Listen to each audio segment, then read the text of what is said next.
గురువుగారు, మహాకుంభమేళాకి నిన్న పవన్ కళ్యాణ్ గారు సతీ సమేతంగా అలాగే వాళ్ళ అబ్బాయి అకీరానందన్‌తో కలిపి వెళ్ళాడు.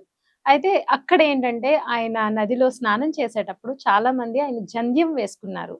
పక్కన త్రివిక్రమ్ శ్రీనివాస్ గారు గూడా ఉన్నారు. ఆయన బ్రాహ్మీణ అయ్యుండి ఆయన జంధ్యం వేసుకోలేదు. ఈయన కాపు కదా!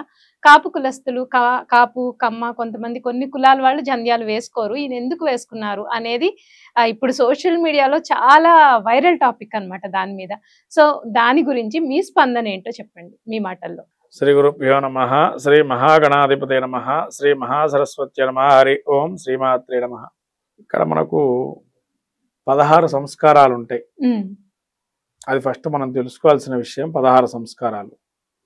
ఈ 16 సంస్కారాలు అంత్యేష్టితో కలుపుకొని షోడశ సంస్కారాలు అంటాం. మనిషి పుట్టిన దగ్గర నుంచి 16 సంస్కారాలు ఉంటాయి.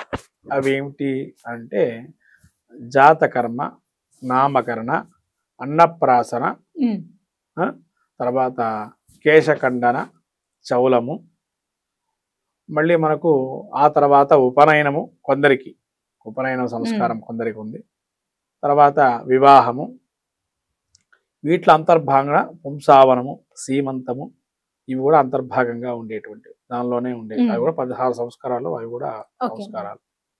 ఇవి కాకుండా అంత్యేష్టి సంస్కారం చివరగా చెప్పుకోవాల్సింది. ఇక వైశ్వదేవ వ్రతమని, మళ్ళీ అగ్ని వ్రతమని, మళ్ళీ మనకు ఈ వ్రతాలు కూడా షోడశ సంస్కారాల్లో ఉన్నటువంటివే. ఔపాసన అగ్ని అని, ఇవన్నీ కూడా దానిలో ఉండేటువంటివే. లాస్ట్లో పితృయజ్ఞం ఉంటుంది చివరిలో.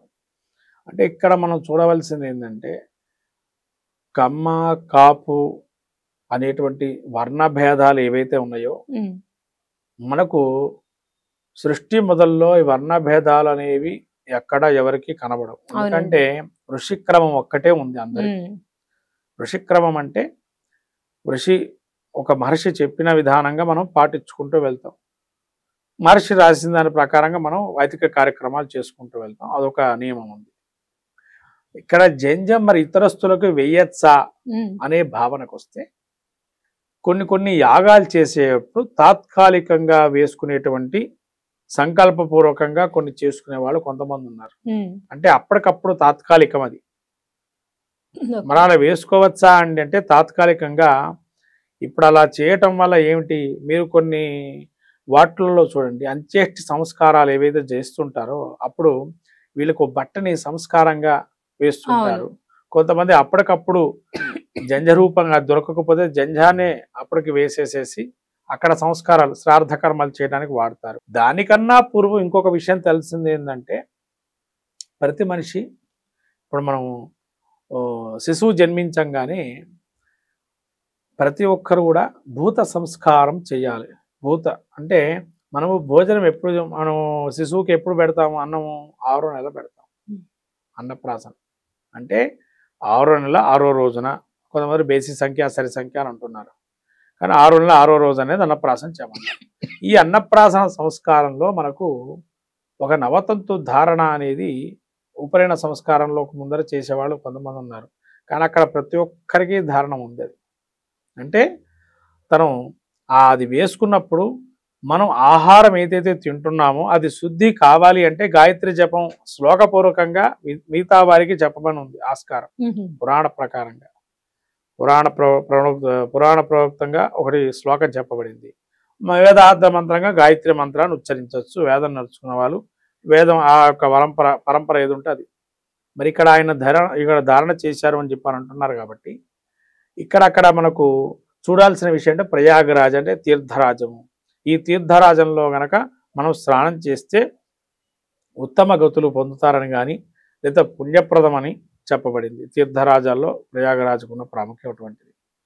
కాబట్టి ఇక్కడ ఆయన జంధ్యం వేసుకొని కనబడ్డారు అనే దాన్ని మనం ఖండించాలా లేదా అనే దానికి వస్తుంది. ఇక్కడ నవతంతు ధారణ ఏదైతే ఉంటుందో అది అన్నప్రాసన సమయంలో నవతంతు ధారణ అంటే భూత శుద్ధి. మనం అన్నం తీసుకునేటప్పుడు భూత శుద్ధి చేసుకోవాలి. మనకు వచ్చేటువంటి మంత్రం కొన్ని ఉన్నాయి. అది వైశ్వానరం అని చెప్పి అగ్నిహోత్రంగా లోపల ఉంటారు. కాబట్టి ఆ అగ్నిహోత్ర రూపంలో మనం తీసుకున్నప్పుడు అది అగ్నికి సకాలంలో అది తీసుకున్నప్పుడు మనకు ఆహార నియమాలు కూడా బాగుంటాయి, ఆహారం కూడా బాగుంటాయి. అది ఒక ప్రక్రియగా నవతంతు ధారణ చేస్తారు. మరి ఇక్కడ పవన్ కళ్యాణ్ నిన్న ప్రయాగరాజులో వేసుకున్నటువంటి ధారణ ఏదైతే ఉందో అక్కడ శ్రాద్ధ కర్మలు చేసినా అక్కడ ఆయన ఏమన్నా తర్పణాలు విడిచిపెట్టినా ఉమ్, అలా వేయటం ఒక ధర్మంగా అది వేసుకున్నారని మనం తీసుకోవచ్చు. అలా కాకుండా ఆయన ఎప్పటికీ వేసుకుంటూ ఉన్నారు అని అంటే అది వారు వేసుకున్న దీక్ష కావచ్చు. ఆ దీక్షలను బట్టి ఆయన ఈ మధ్య కాలంలో వారాహి వారాహి దీక్షలని, దీక్ష చేశారు. సనాతన అవునండి. ధర్మయాత్రని ఉమ్. అనేక రకాల దీక్షలు అవును. జరుగుతూ చేస్తున్నారు. వాహనాలు ఉమ్. యాత్రలు చేస్తున్నారు. అలా ఏమన్నా నియమబద్ధంగా ఉండాలి అని చెప్పి వేసుకొని అది ఉంది కదా దాని జోలికి వెళ్లకుండా అనేది కూడా ఒక ఇండికేషన్ గా మనం ఉమ్, తీసుకోవచ్చు. ఉమ్. అంటే మంచిని తీసుకోవచ్చు. దానిలో ఆయన వేసుకోగానే అది ఏదో ఆయనకి చెడు ఆపాదించడం అనేది లేదు. అక్కడ ఉమ్, మంచిగానే మనం ఉద్దేశంతో తీసుకున్నాడు అనుకోవచ్చు. ఎందుకంటే సనాతన ధర్మాన్ని కాపాడుతూ యాత్ర చేయటం కానీ, ఉమ్, వారాహి అని ఒక అమ్మవారిని బయటకు చూపించి 10 మందికి అమ్మవారి ఆరాధన చేయటం కానీ ఇవన్నీ కూడా ఆయన ద్వారా కలిగినాయి కొంతమందికి. అప్పటివరకు అమ్మవారి గురించి ఎవరికి తెలియదు కాబట్టి ఉమ్, అలా కొన్ని విషయాల్లో మనం ఆయన్ని స్వాగతించాలి పవన్ కళ్యాణ్. అందులోనూ ఈ ధారణ జరగడం, అక్కడ స్నానం చేయటం అది విధిగా కూడా కర్తవ్యం కూడా చేయొచ్చు అక్కడ. ఉమ్, అంటే సముద్ర స్నానం, నదీ స్నానం చేసేటప్పుడు అక్కడక్కడ మునకలు వేయాలంటే అలా సంకల్పం చేసేటప్పుడు కూడా కొంతమంది ఆపద్ధర్మ సంకల్పాలు ఉంటాయి. అంటే అప్పటికప్పుడు సంకల్పాలు చేసుకొని వేసుకునే వాళ్ళు కూడా ఉంటారు. ఉమ్, వేసేసుకొని మళ్ళీ అక్కడే దాన్ని త్యజించవచ్చు. అట్లాంటి నియమాలు కూడా ఉన్నాయి. అది కాబట్టి దానికి ఎటువంటి దోషం లేదు. ఇక త్రివిక్రమ్ శ్రీనివాస్ గారిది అంటే అది ఆయన పైన ఉత్తరం వేసుకున్నారు. మన జంజం అనేది మరి ఆయన కొంతమంది పొడుగ్గా జంజం వేసుకుంటారు. అది కింద దాకా ఉందా మనకి పరిశీలనగా చూడలేదు కాబట్టి ఉమ్, ఆయన వేసుకొని ఉండొచ్చు. ఎందుకంటే ఆయన ఇదే దానిలో ఉన్నారు కాబట్టి అక్కడ మనం ఎక్కడ కూడా ఆయన్ని మనం ఖండించే అవసరం లేదు. పవన్ కళ్యాణ్ గాని అక్కడ శాస్త్ర ధర్మము నియమబద్ధం కాబట్టి అక్కడ తీర్థరాజంలో వేసుకున్నారు కాబట్టి ఉమ్. మంచిదే. మనం భావం చేసుకోవడం మంచిది. ఇక చెడుగా భావం చేసుకునేవాడు కమ్మ కాపులు ఇలాంటివన్నీ కూడా వేసుకుంటారా అనేది వాళ్ళ దీక్షాక్రమాన్ని అనుసరించి వేసుకుంటే మాత్రం అది ధర్మంగా భావన చేయాలి. అదే సనాతన ధర్మం చెప్పబడింది. రైట్ అండి. ప్రతి చిన్న విషయాన్ని ట్రోల్ చేసి నానా హంగామా చేయాల్సిన అవసరం లేదు నిజంగానే. అందుకనే మీ వంటి పెద్దవాళ్ళు క్లారిఫికేషన్ ఇస్తే కనుక అర్థమవుతుంది. లేకపోతే మార్నింగ్ నుంచి కూడా నిన్నటి నుంచి స్టార్ట్ అయింది ఇది. పవన్ కళ్యాణ్ గారు జంధ్యం వేసుకున్నారు, వేసుకోకూడదు కదా అనేది మొత్తం అంతా వైరల్ అవుతుంది. సో నిజంగా చాలా మంచిగా విశ్లేషించి